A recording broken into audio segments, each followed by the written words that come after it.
Bismillahirrahmanirrahim.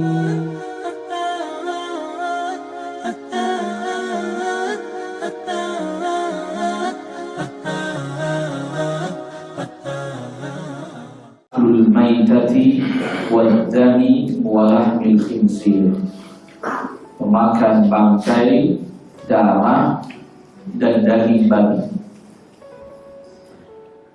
tentu tanpa ada darurah. Allah Subhanahu wa taala berfirman, dibawakan di dalam bab ini oleh Al-Imam Ad-Dhahabi, firman Allah Subhanahu wa taala di dalam surat Al-An'am pada ayat 145.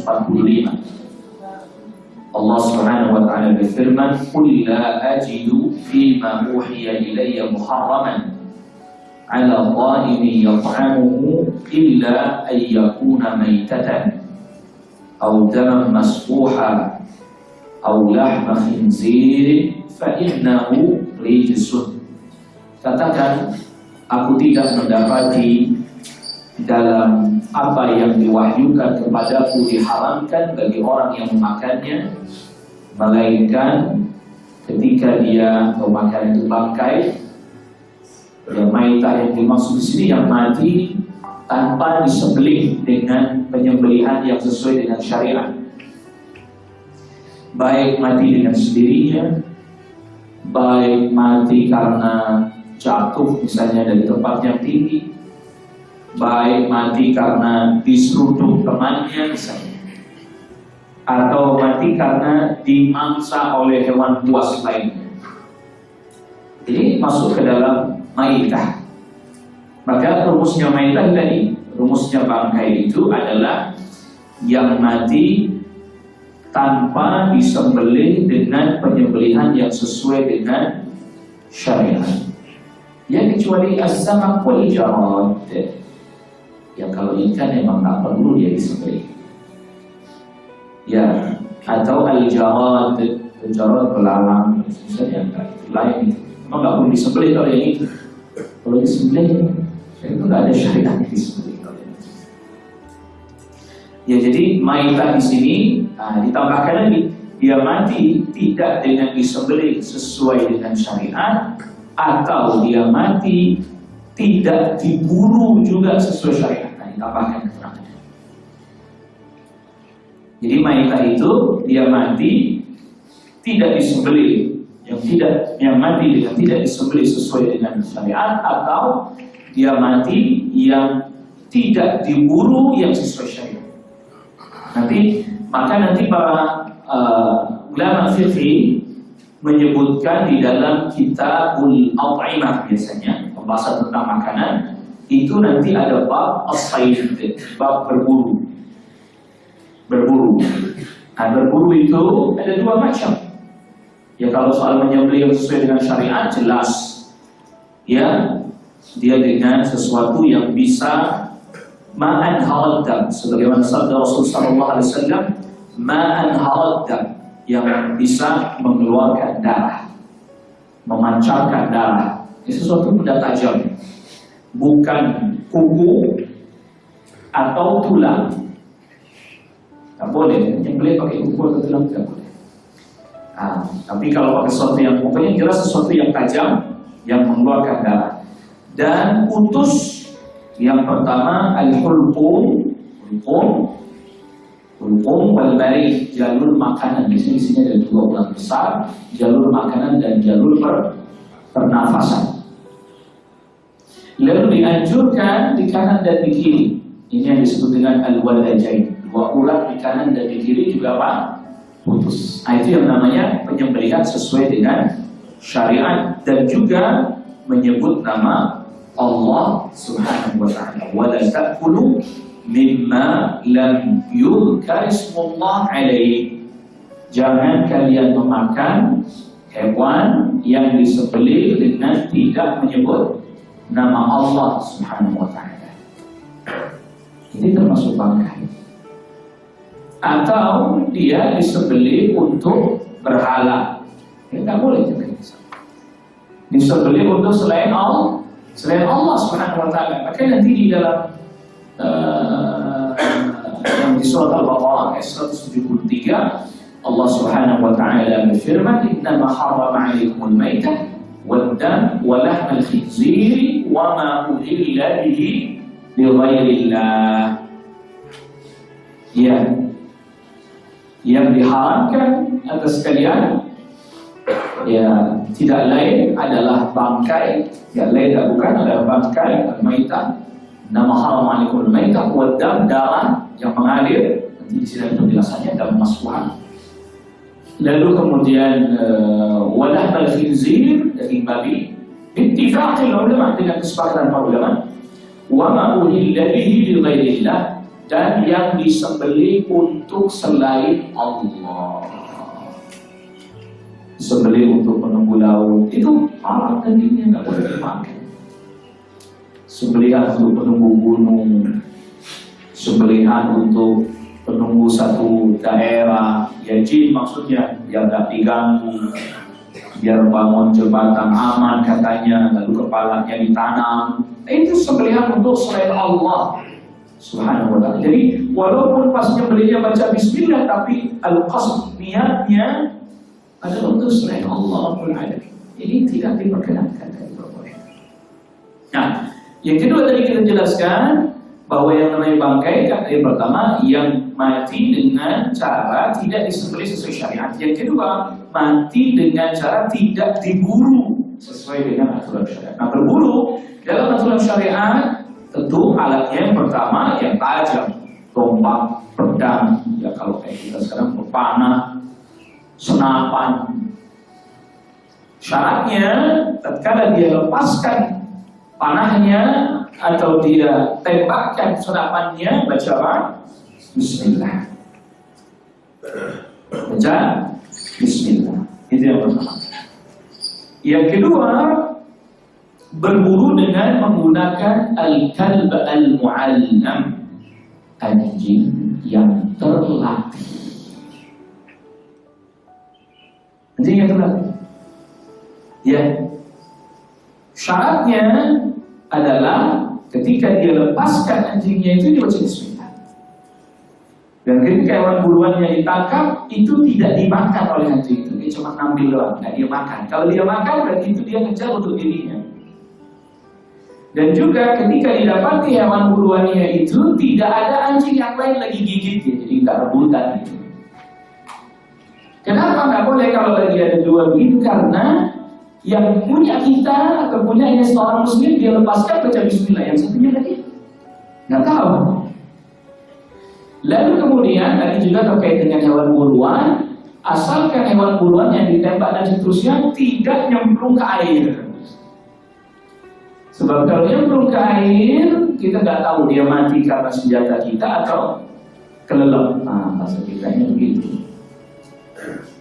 Nah, itu nanti ada perinciannya detail itu juga. Nggak cuma global, syariat menjelaskan. Karena apa? Ini bicara maitah.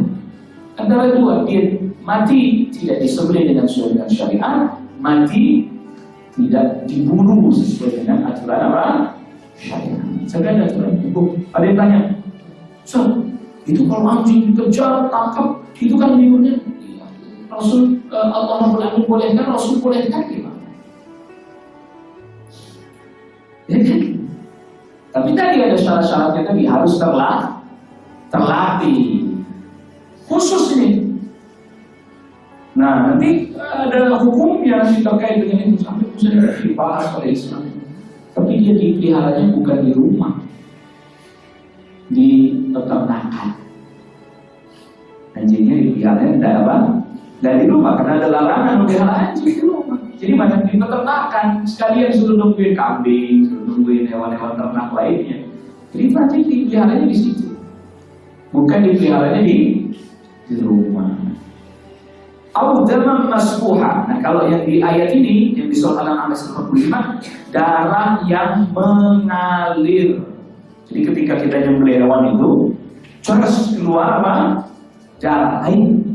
Adapun darah sisa yang menempel di daging, nah misalnya nanti ini Idul Adha, ya, kan kita sembelih hewan itu keluar darah kan, muncrat, Sudah selesai, dia berhenti, sudah darahnya berhenti, kita kuliti, buka, diseset dagingnya. Masih ada nempel nggak darah di daging? Kalau yang itu boleh. Kalau yang itu boleh. Yang disebutkan di dalam ayat ini, dan ini menjadi tafsir dari ayat-ayat yang lain yang tak menyebutkan masfuhan, tambahan keterangan masfuhan yang mengalir, artinya yang keluar. Adapun darah yang melekat pada daging, ya, mesti masih ada darahnya kan, makanya dagingnya warna merah, kelihatan ada darahnya. Mau nggak boleh ini kata Ustaz, gimana cara bersihnya? Bersih. Kalau yang itu tidak diberi keringanan.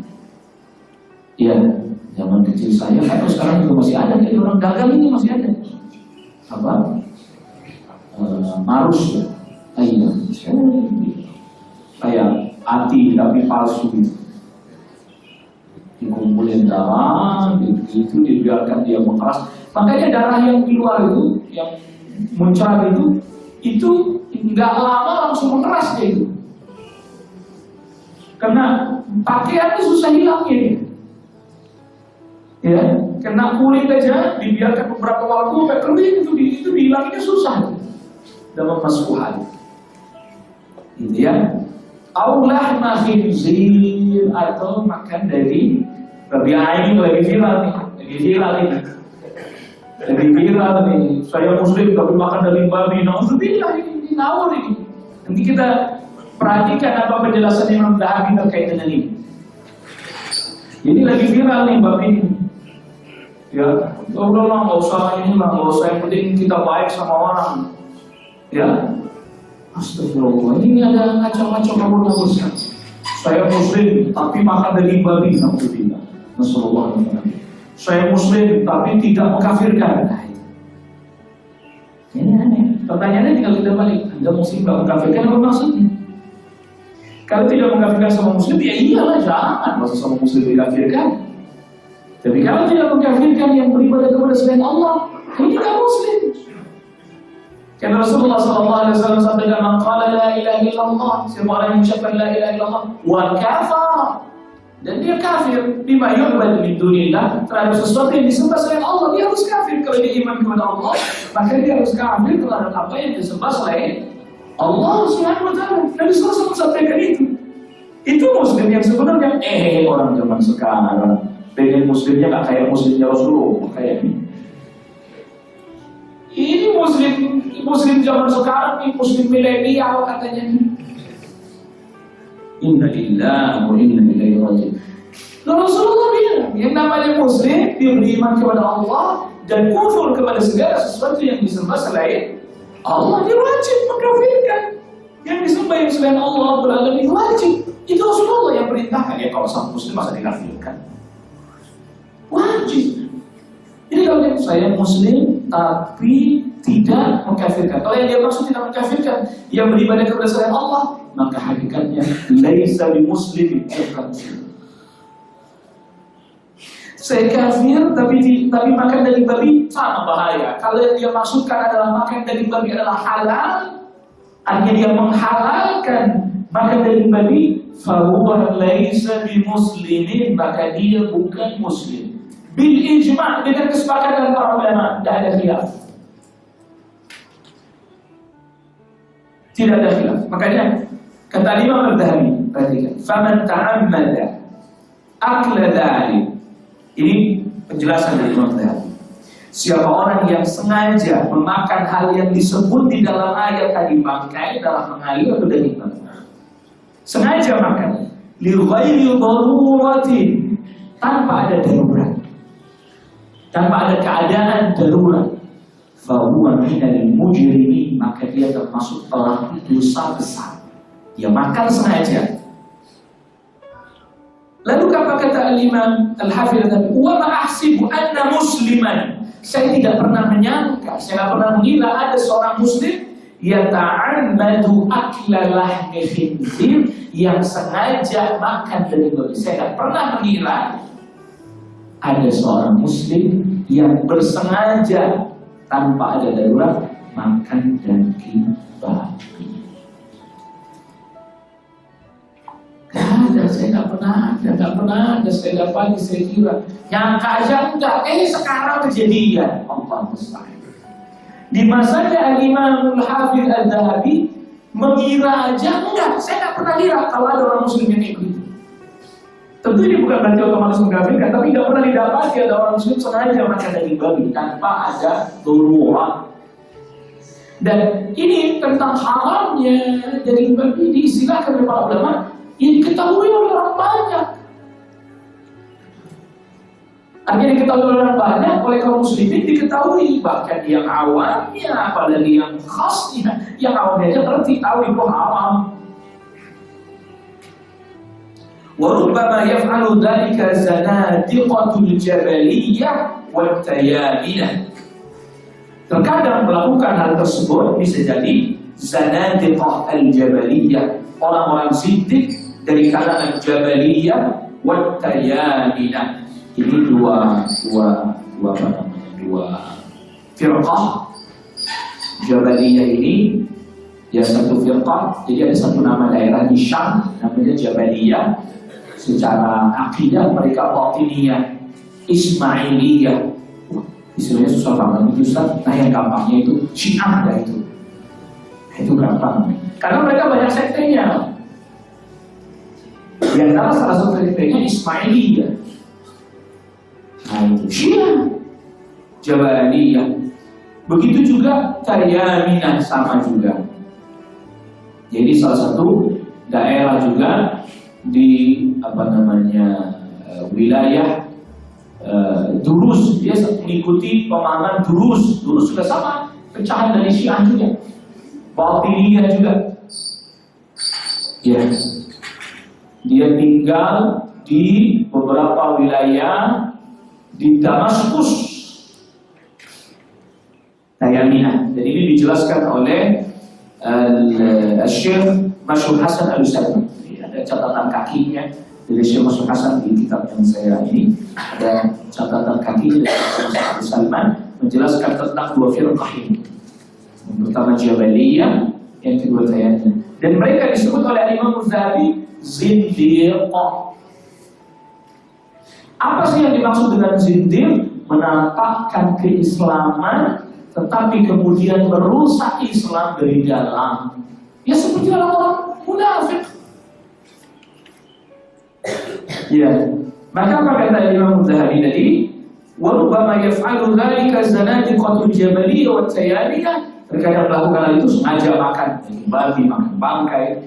Sekelompok Jabaliyah, orang-orang zindik Jabaliyah dan Tayaminah al-kharijin, yang mereka keluar minal Islam, dari Islam. Kenapa? Karena lama-kelamaan akhirnya meyakini bahwa makan itu semua adalah halal. Ingat, meyakini sesuatu yang Allah haramkan diyakini halal, ini bisa menyebabkan seseorang keluar dari millatil Islam. Keluar dari Islam. Oh, ini dakwahnya gak hikmah ya Ustaz. Tidak rahmatan lil alamin. Tidak lemah lembut. Masa orang dikafir-kafirkan.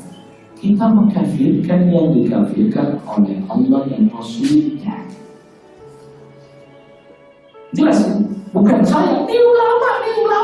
Berdasarkan ilmu kajian mendalam mereka katakan, ini termasuk Imam Zahabi menghukumi dua firqah Jabaliyah, Tayaminah keluar dari Islam. Mereka makan daging babi dan menghalalkannya. Mereka makan bangkai dan menghalalkannya. Mereka makan darah dan menghalalkannya. Nah maka perkataan naudzubillah saya muslim tapi makan babi, itu perkataan yang sudah menjurus kepada menghalalkan. Ada syafa hufratin minal kufur. Ini orang di pinggir jurang banget dari kufuran. Jadi bahaya. Dan memang ini salah satu sekarang lagi menyebar paham apa disebut agnostik. Jadi nggak usah agama-agama, yang penting baik sama tetangga, baik sama orang. Makan babi urusan saya, yang penting saya gak ganggu Anda. Gitu kan? Gitu, ini lagi dikembangkan dan bukannya dalam agama Islam sebagian agama-agama lain juga karena ya ujungnya sebenarnya ateis ini. Ya tadi zindik, kalau kata para ulama itu istilahnya zindik. Itu bukan cuma sekarang, kalau dari dulu. Ini Imam Zahabi dia bilang dari dulu. Zindik. Ya, yang merusak Islam dari dalam. Dan yang menarik, saya dapat dari perkataan Al-Imam Ibnul Qayyim di dalam kitab beliau Ighatsatul Lahfan, ketika sedang membahas iblis. Pasal pertama tentang tipu daya syaitan atau tipu daya iblis. Kata Imam Ibnul Qayyim, yang pertama kali ditipu oleh iblis, oleh syaitan. Siapa? Yang pertama kali ditipu oleh iblis siapa? Adam. Tapi Ibnul Qayyim dan seperti itu. Yang pertama kali ditipu oleh iblis adalah dirinya sendiri.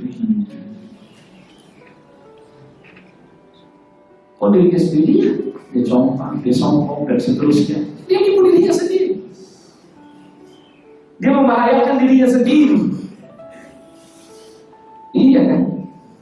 Dia membahayakan dirinya sendiri. Bahkan lebih membahayakan dirinya sendiri dibandingkan Adam alaihissalam. Ya coba perhatikan, bandingkan.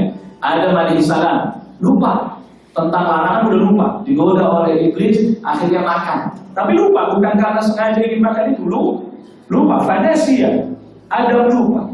Alam najid lahu azman. Gak ada memang keinginan mau melanggar. Lupa. Tapi kemudian Adam menanggung konsekuensi dari kekeliruannya walaupun lupa. Dikeluarkan dari surga, diturunkan ke bumi. Siapa yang Adam salahkan dalam hal ini? Allah? Atau dirinya sendiri? Atau iblis yang disalahin sama Adam? Dirinya sendiri. Rabbana zalamna anfusana. Ya Allah, kami yang boleh diri kami sendiri, ya Allah. Ilham taufir lana, kalau kau tidak ampuni kami, wa tarhamna, kau tidak rahmatinya, lanakunanna minal khasirin. Saya kami termasuk orang yang merugi. Tapi iblis itu ada ikut ngaji sama kita ya. Lupa kesan saya dengar suaranya ngobrol. Ya, dulu ngaji yang saya kirain nggak ada. Saya tahunya karena ada suaranya yang ngobrol. Di sini pengajian sana CNN. Iya. Sedangkan iblis dia membangkang, dikeluarkan dari surga, diusir dari surga, mendapatkan laknat dari Allah. Yang dia salahkan siapa? Allah. Di selain pertama Allah, kalau Rabbi bima aghwaytani, ya Allah sebab engkau telah sesatkan aku. Ya. Yang kedua yang dia salahkan Adam alaihissalam. Bukan cuma Adam yang dia salahkan, semua keturunannya harus bertanggung jawab. Saya akan sesatkan mereka semuanya. La uzayyinanna lahum wa la ughwiyannahum ajma'in. Aku akan hiasi bagi mereka, aku akan sesatkan mereka semuanya. Coba. Sebenarnya kalau dia mau bermasalah cukup hanya kepada Adam. Itu pun Adam nggak ngapa-ngapain sama dia. Emang Adam ngapain dia? Alaihissalam. Enggak ngapa-ngapain. Adam berbuat apa sama tuh iblis? Noel? Enggak. Kalau kata orang dulu, pelakin palanya enggak juga. Enggak, tidak ada. Tidak ada yang dilakukan oleh Adam alaihissalam kepada iblis, nggak ada. Tapi yang disalahkan Allah, yang kedua Adam disalahkan. Apa dia nyalahin dirinya sendiri? Tidak. Maka kata Imam Ibnul Qayyim, yang dilakukan iblis membahayakan dirinya lebih besar dibandingkan kalau orang lain melakukan itu pada dirinya sendiri. Maksudnya apa? Itu iblis telah melakukan sesuatu yang membahayakan dirinya sendiri, yang kalau orang lain mau membahayakan dirinya dengan tingkat bahaya yang seperti yang dilakukan untuk dirinya sendiri, tidak akan pernah bisa nyampe. Artinya bahwa dari sini kita ambil pelajaran ini. Artinya bahwa kaum muslimin telah melakukan sesuatu yang bisa merusak Islam sendiri, melebihi kalau musuh Islam melakukan hal itu. Ini munculnya ini zanadiq, zindiq. Jadi kalau kaum muslimin berbuat sesuatu membahayakan Islam jauh lebih besar dibandingkan kalau musuh ingin membahayakan Islam. Itu lebih besar kalau perbuatan itu dilakukan dari dalam. Dan musuh Islam tahu itu. Itu makanya para ulama termasuk Syekh Mubil bin Hadi Al-Wadi rahimahullah ta'ala katakan kaum muslimin itu mestinya harus paling takut terhadap kekeliruan, kesalahan, kemaksiatan, pelanggaran yang dilakukan oleh kaum muslimin sendiri, karena dampak buruknya jauh lebih besar dibandingkan kalau musuh ingin keburukan. Memang mereka ingin keburukan pastinya, tapi itu tidak akan bisa dicapai kalau kaum musliminnya tetap mengikuti aturan syariah. Tapi kalau kaum muslimin sendiri sudah rusak, ya mereka tidak usah merusak lagi. Kan? Maka dimunculkan itu tadi zindiq. Makanya seperti tadi itu alhamdulillah zindiq, zanadiq, perbuatannya zindiq. Kami muslim tapi tidak mengkafirkan. Kami muslim tapi makan babi. Alhamdulillah kami muslim. Nanti ada muncul lagi nanti digerakkan. Kami muslim tapi berzina. Kami muslim tapi oke sama riba. Nah itu terus lama-lama ya habis syariat, ya habis Islam, nggak ada lagi syariat, nggak ada lagi Islam. Itu mah sebenarnya mazhab ibahiyah, serba mubah, serba boleh, permisivisme, terserah ente, suka-suka Anda, jangan ganggu saya, yang penting saya nggak bikin rugi Anda, gitu. Itu sampai benih-benihnya itu hawa, itu pemikiran yang kayak begitu namanya hawa. Ya syaitan yang senangnya melempar begitu, iblis juga awal mulanya kan dia juga. Yang pertama kali memunculkan hawa pada dirinya sendiri. Ketika Allah Subhanahu wa taala tanyakan, kenapa kamu tak mau sujud sama Anda? Ma mana'aka an tasjuda lima khalaqtu bi yadayya?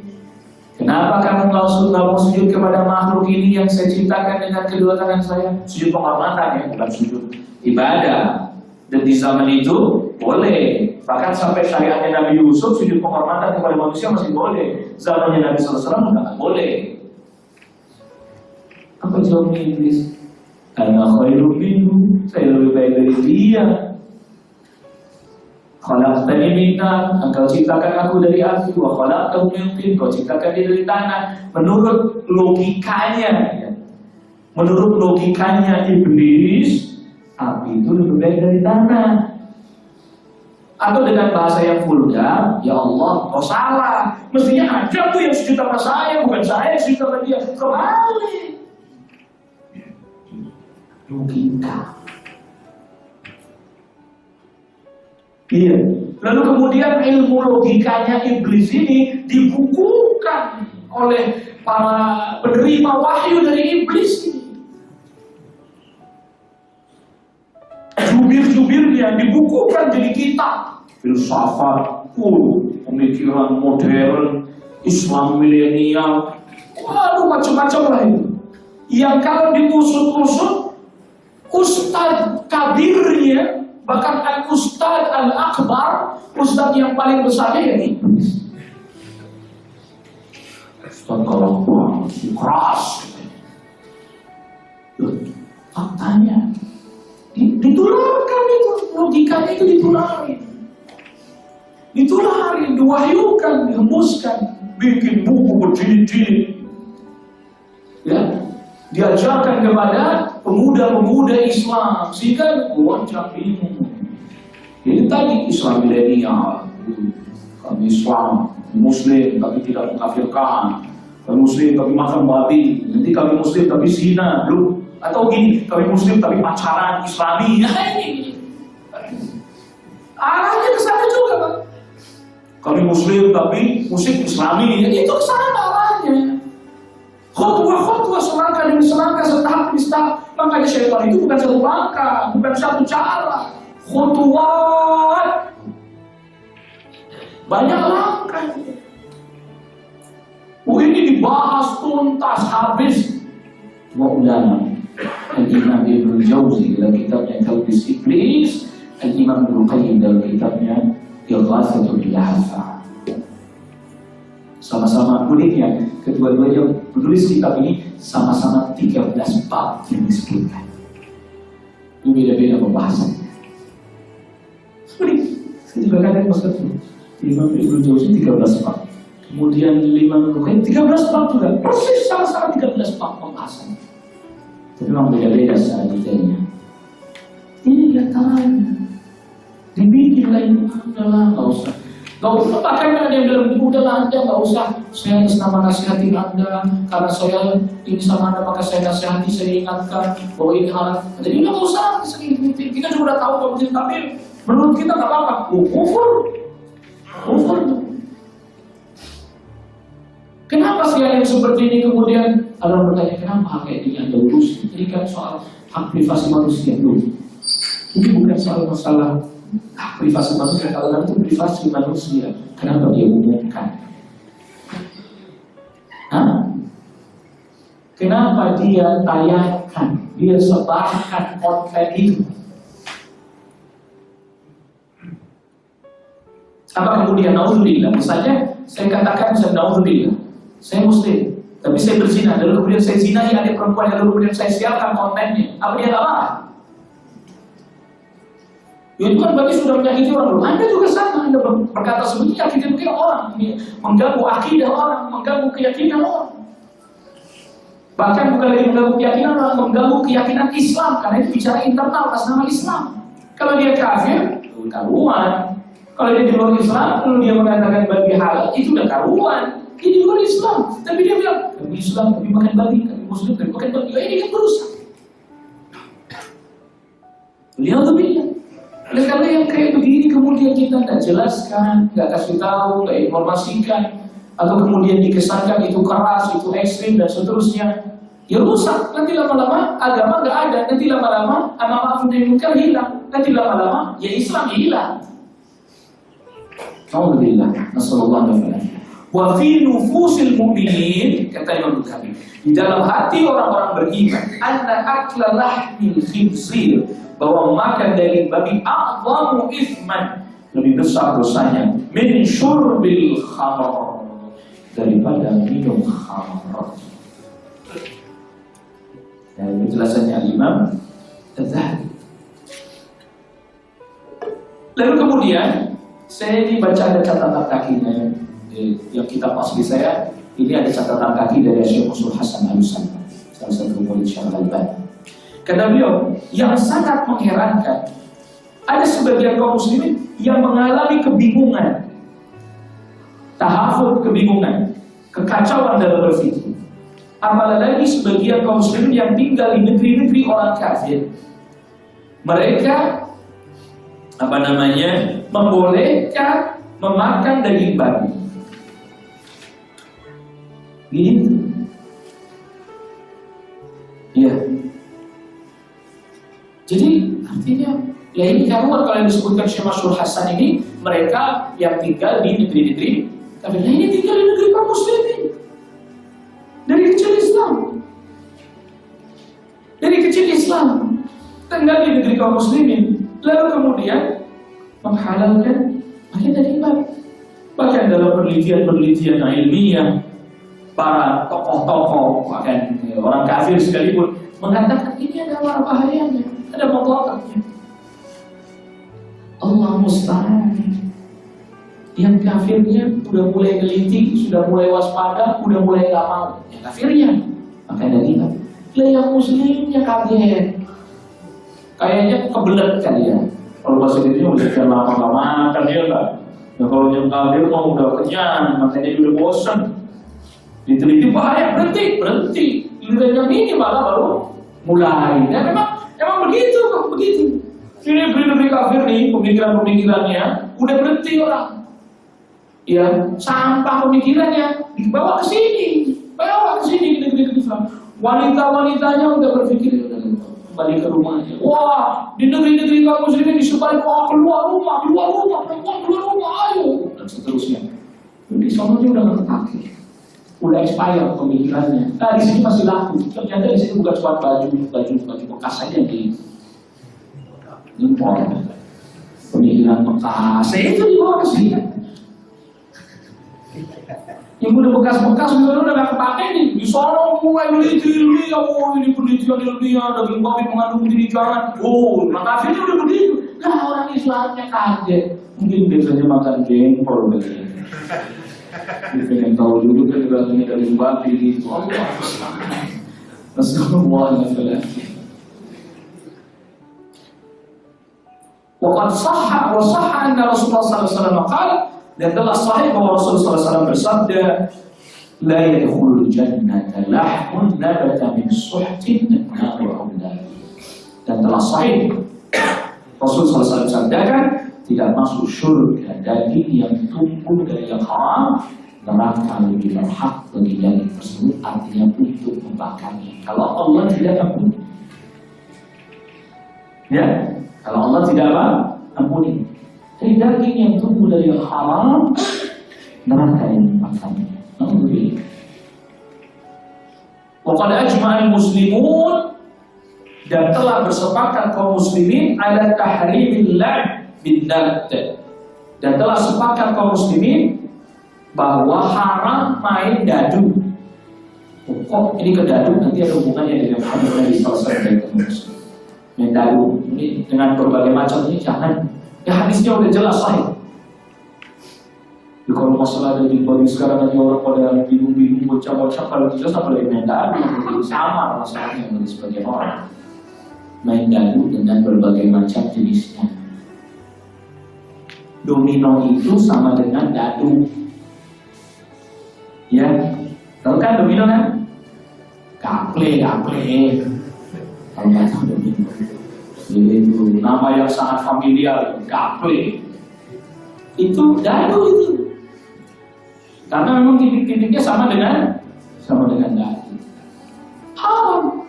So, tapi kita mainnya cuma main gitu doang, agak ada taruhan. Tetap haram. Orang yang dilarang main begituannya, bukan judinya ada larangan lagi, lain lagi. Judinya ada larangan lagi.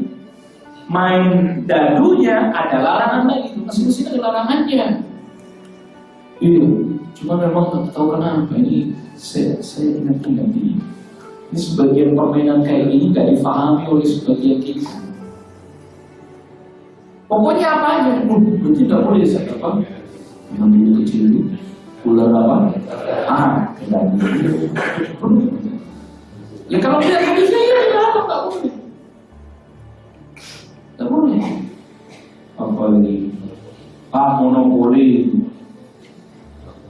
Ya. Ya kalau sekarang mah nggak lagi yang monopoli yang di sini nggak punya. Udah canggih. Pokoknya jadul hadisnya begini. Wa yakfika, dan cukup bagimu. Ini penjelasan dari Imam Adz-Dzahabi. Dan cukup bagimu hujajuhum ala tahrimihi, hujjah mereka mengharamkan main dadu, qaul Nabi, sabda Nabi sallallahu alaihi wasallam. Sabda Nabi sallallahu alaihi wasallam yang dikeluarkan oleh Al-Imam Muslim. Rasul sabdakan, man la'iba bin nardashir faka'annama sabagha yadahu fi lahmil khinzir wa dami. Siapa orang yang main dadu, seakan-akan dia mencelupkan tangannya ke dalam daging babi dan darah babi. Apa kata Imam Adz-Dzahabi? Mengambil faedah atau pelajaran atau ilmu dari hadis ini. Wabila lain, tidak ada keraguan. Anna ghamsal muslim yadahu fi lahmil khinzir wa dami a'dham min lahmin dam. Tidak ragu bahwa seorang muslim yang mencelupkan tangannya ke dalam daging babi dan darahnya lebih besar dosanya daripada main dadu. Famadan bi'aqilahni, lalu gimana menurut kalian makan dagingnya? Wa syurbi dami, dan minum darahnya. Jelas lebih berat lagi. Nyemplungin tangan doang, nyelupin doang, itu lebih besar dosanya daripada main dadu. Apalagi makan daging babinya. Ajarallahu min dzalika limanhi wa karamih. Semoga Allah menyelamatkan kita. Ya, dari hal tersebut dengan anugerah dan kedermawanan Allah. Nah, di sini saya ada lagi-lagi baca catatan kaki dari Syekh Mas'ud Hasan Al-Salman, walladzi la syakka fi, yang tidak ada keraguan di dalamnya, anna rajih, bahwa yang kuat, yang rajih, was-shawab, dan yang benar, hurmatun nard, haramnya main dadu, ammah, secara umum, bil kimari, baik dengan perjudian, wadunihi, dan tanpa adanya perjudian, sama-sama haram. Wa tashtaddu ma'al hurmah, makin tambah berat lagi keharamannya. Wa tashtaddu hurmah ma'al kimar, keharamannya makin tambah berat kalau dia main dadu disertai apa? Judi. Dua kan dari larangannya. Ya, memang kalau kan ada perselisihan di antara para ulama. Kita ini selalu kadang di sebagian kita ini sembunyi di balik perselisihan para ulama. Sebagian para ulama mengatakan main dadu dengan judi haram, tanpa judi makruh. Nah, ini paling yang diambil tahu makruh orang. Dan dia makruh. Gak usah keras-keras ya, gak usah terlalu sakit-sakit, gak usah terlalu ekstrim-ekstrim katanya. Kenapa? Nah itu makruh aja lah. Ini jelas. Sebagian para ulama katakan main dadu tanpa judi haram. Sebagian para ulama lagi mengatakan main dadu tanpa judi makruh. Ya kan? Gitu. Makruh. Haram jelas harus ditinggalkan. Makruh seminim-minimnya lebih utama ditinggalkan. Jadi ulama berselisih, yang satu bilang makruh, yang satu bilang haram. Berarti solusinya gimana? Tinggalin. Haram harus ditinggalkan, makruh lebih baik ditinggalkan. Ya kan berarti ditinggalkan. Jangan dibalik. Ini kok bisa dibalik sih? Makruh dikerjain, kok dikerjain? Cuma makruh. Sunnah ditinggal. Kenapa ditinggal? Lekat cuma gimana ini? Ini saya bilang ini belajar fikihnya di mana sih? Belajar kaidah fikih, belajar usul fikihnya di mana? Karena apa? Yang namanya makruh jelas lebih baik ditinggalkan, itu udah jelas lebih baik ditinggalkan. Gitu. Tapi kalau kerjanya nggak haram tuh, lihat tuh. Dia lihatnya itu, fokusnya yang kan kalau dikerjain nggak haram, itu fokusnya di situ. Orang tuh fokusnya yang satu, sebagian ulama katakan harus ditinggalkan, haram. Yang satu lebih baik ditinggalin. Ini rumusnya kebalik-baliknya begini. Saya tidak tahu ini logikanya dapat dari mana ini logika kebalik-balik ini. Iya. Ini jadi sebagian para ulama mengatakan haram. Bahkan Az-Zarqani dalam Syarah Al-Muwatta mengatakan bahwa haram main dadu bittifaqis salaf, dengan kesepakatan salaf. Bal haka ba'dhum alaihi ijma', bahkan sebagian dari salaf telah diriwayatkan dari sebagian salaf bahwa telah ijma' bahwa itu haram. Bahkan mayoritas semua mazhab, ini di catatan kakinya sampai dinukilkan oleh Syekh Mas'ud Hasan Al-Salman yang mengatakan haram, dinukilkan. Dari mazhab Malikiyah juga sama, kebanyakan yang mengatakan haram. Mazhab Hanabilah juga sama, kebanyakan yang mengatakan haram. Mazhab kebanyakan mayoritas Syafi'iyah, ulama bermadzhab Syafi'i juga mengatakan haram. Hanya beberapa orang yang mengatakan makruh. Abu Ishaq Al-Muwazi, Al-Isfiraini, Ibnu Khayran dari kalangan Syafi'i. Hanya sebagian kecil yang mengatakan makruh. Hanya sebagian kecil. Tapi apa kata Syekh Mas'ud Hasan Al-Salman? Tetapi yang anehnya, sebagian orang di belakang menukilkan yang makruh ini dibandingkan yang haram. Padahal nukilan-nukilan fatwa yang haram dari para ulama jauh lebih banyak. Dan itu mayoritas, bahkan tadi sebagian mengklaim telah terjadi ijma. Tapi yang makruh ini yang cuma muncul dari 3 orang ini malah yang dia dipegang dan disebar sama kayak masalah fatwa musyrik gitu. Begitu banyak para ulama yang mengatakan haram, yang disebarin fatwanya Ibnu Hazm yang bilang gak apa-apa, boleh, hadisnya dhaif yang mengharamkan itu. Dan ini dikritisi oleh Syekh Masyhur Hasan ini. Dan ini metode berfikih yang tidak dibenarkan oleh para ulama. Kenapa? Ya nanti kalau ini emang begitu sih. Jadi ini ternyata dalam bab ilmu juga ada mana yang paling sering disosialisasikan. Nah itu aja. Kalau yang sering disosialisasikan, ya musik apa-apa. Kalau yang sering disosialisasikan, yang penting gak bikin kita lalai, ya. Yang penting makin kita bikin ingat kepada Allah. Wah, makanya itu sholawatan tapi terang gitu ya misalnya. Makanya terus di depan masjid mau dibikin live konser gitu kan, terus ada aman untuk main skateboard gitu kan, itu. Loh, saya nggak nyebut nama loh, ya terserah anda ingat siapa itu urusan masing-masing aja. Saya konsisten nggak sebut nama saya. Iya kan? Apa-apa yang penting Islami, mengajak ingat kepada Allah, apalagi yang sering diangkatnya gitu. Sehingga seakan-akan itu asbaha amran muttafaqan alaih. Seakan-akan itu menjadi sesuatu yang telah disepakati oleh kaum muslimin karena itu yang sering diekspos. Musik itu apa-apa yang selama ini. Terus lalu kemudian misalnya tadi contoh, main dadu itu cuma makruh, nggak sampai haram. Terus begitu, sehingga ketika ada yang mengatakan itu haram, itu seakan-akan amran ghariban, sesuatu yang aneh. Bahkan mungkaran aneh diingkari. Bahkan kemudian dikatakan keras, dikatakan ekstrim, saklek, macam-macam lah, fanatik, istilah-istilah yang jelek-jelek semua didatangkan. Memang begitu. Itulah yang disebut zaman semakin hilangnya ilmu. Inilah yang disebut masa di mana ilmu semakin sedikit. Yurfa'al ilm, diangkatnya ilmu. Wayadharul jahil, tadi ketidaktahuan itu yang menyebar, itu yang diekspos, itu cuma makruh. Sehingga ketika dia mengatakan itu haram, langsung kaget. Padahal kalau diteliti satu persatu ini Syekh Masyhur Hasan Al-Salman sampai beliau ini datangkan literaturnya. Jadi ulama Maliki yang bilang haram, di kitab ini. Hanabilah yang bilang haram, di kitab ini. Itu sampai disebutkan. Itu belum didetailkan. Kalau didetailkan jadi buku sendiri. Satu masalah itu.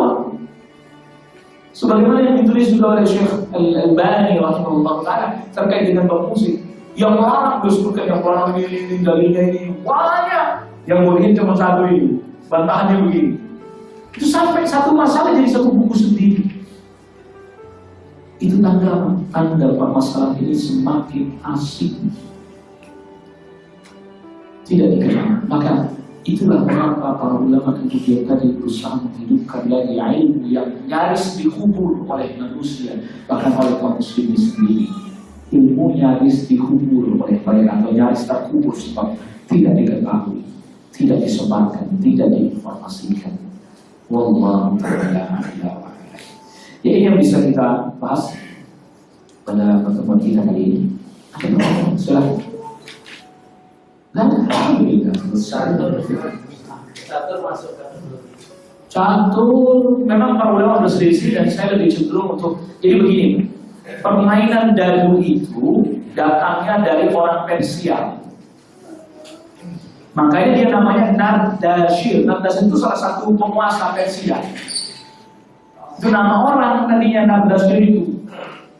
Ya, itu permainannya orang Persia. Nardashir. Lah kalau catur, syatranj itu permainannya orang Romawi. Gitu. Kalau kita lihat kutipan-kutipannya para perkataan-perkataan dari para sahabat, rata-rata mereka melarang. Dulunya catur itu bukan bidak kecil yang diangkat. Ini kayak patung digeser. Jadi itu permainan orang Romawi yang dimana mereka menjadikan itu sebagai latihan strategi perang. Latihan apa? Strategi perang. Jadi nggak pakai bidang geser itu nggak dulu, dia berdiri geser, gitu. Lalu kemudian dia keliling. Jadi sana kan apa? Lawannya sini. Jadi ini saling lihat gini, yang main saling lihat. Jadi seakan-akan kayak lagi beneran perang. Bidangnya itu bukan diangkat, digeser. Besar dulu. Nah, sahabat Ali bin Abi Thalib radhiyallahu pernah lihat orang main begini. Apa kata sahabat Ali bin Abi Thalib? Ma hadhihi tamathilul lati antum laha atifun. Ini berhala-berhala apa nih yang kalian pada diem di sini?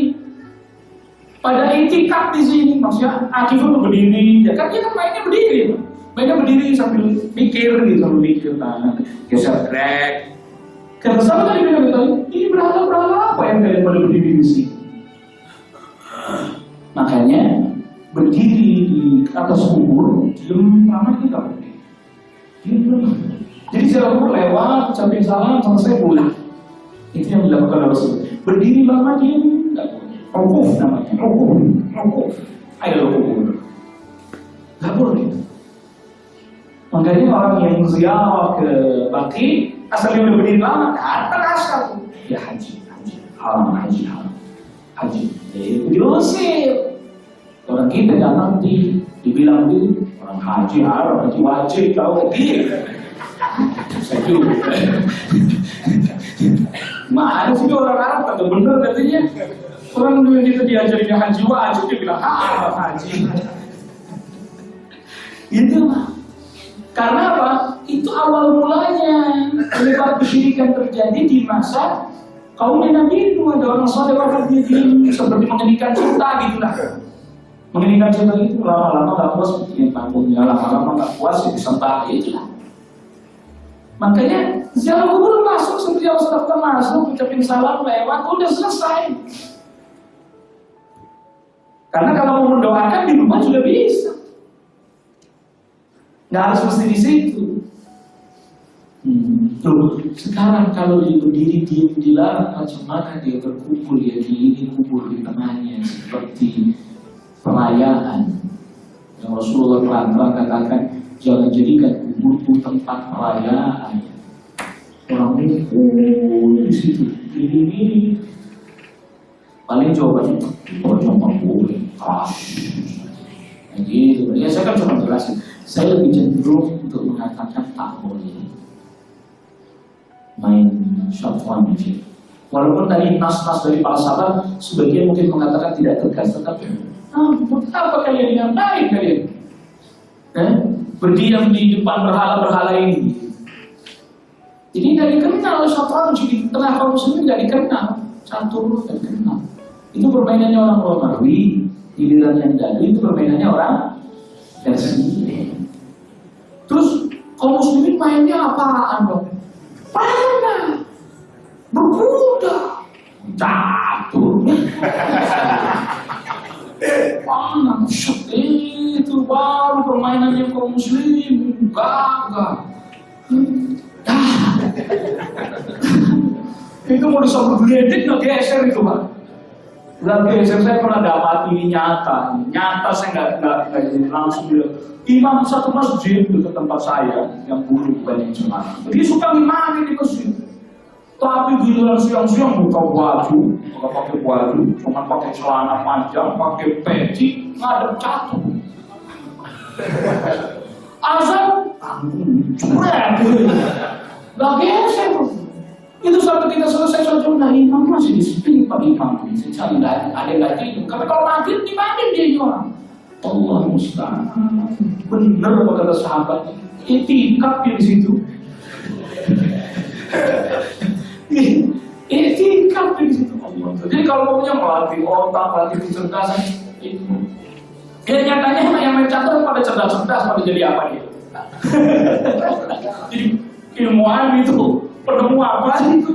Hafidz Quran itu kan enggak kan? Ya hafidz Quran pada sempat main catur mendingan bolos jalan. Jadi kalau katanya itu mengambil kecerdasan, coba lihat tuh para ahli, ahli yang master catur paling puncak karirnya jadi master catur, udah selesai.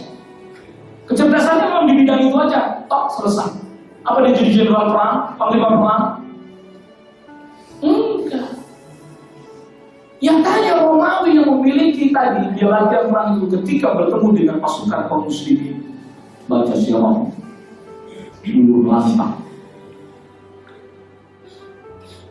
Dulu lantang. Zaman Umar bin Khattab terpukul mundur dari Syam oleh kaum muslimin. Persia yang sedemikian hebatnya strategi perangnya sampai Salman Al-Farisi itu orang Persia dimintai pandangan gimana orang-orang kampung saya orang Persia kalau perang bikin mari itu berarti kan termasuk di antara strategi perang yang sangat hebat. Lagi-lagi juga sama dulu lantang Persia oleh kaum muslimin. Yang kaum muslimin pada saat itu tidak catur dan tidak berdadu. Gini, pantesan kaum muslimin sekarang kau bukan yang hafalin Quran, model wiridan catur. Wajahnya tentang catur. Iya, makanya ketika panglima salah satu panglima Romawi ditanya ke Sandi masyarakat dari Islam, kau seperti apa mereka itu? Mereka itu di malam hari seperti para rahib, ibadah kepada Allah. Di siang hari mereka di sana nggak pernah berhenti menyebut nama Allah. Wah, kalau memang betul mereka kaum yang seperti itu, kita tidak akan pernah sanggup mengalahkan mereka. Itu pengakuan dari kaum pemain catur. Tuh, makanya baca sirah itu. Iya, jadi kaum muslimin mau pelatih cerdasan saja, tetap aja ahli main catur, giliran pelajaran jeblok semua. Orang kebanyakan main catur, kebanyakan belajar. Oh bahwa saya walaupun tadi memang dalam hal ini sama tadi ya, ada perselisihan di antara para ulama, tetapi saya lebih cenderung mengatakan ya tidak apa-apa yang tidak sepandangan dengan saya tidak masalah. Jadi itu tadi di antara alasan yang saya sampaikan tadi. Allah.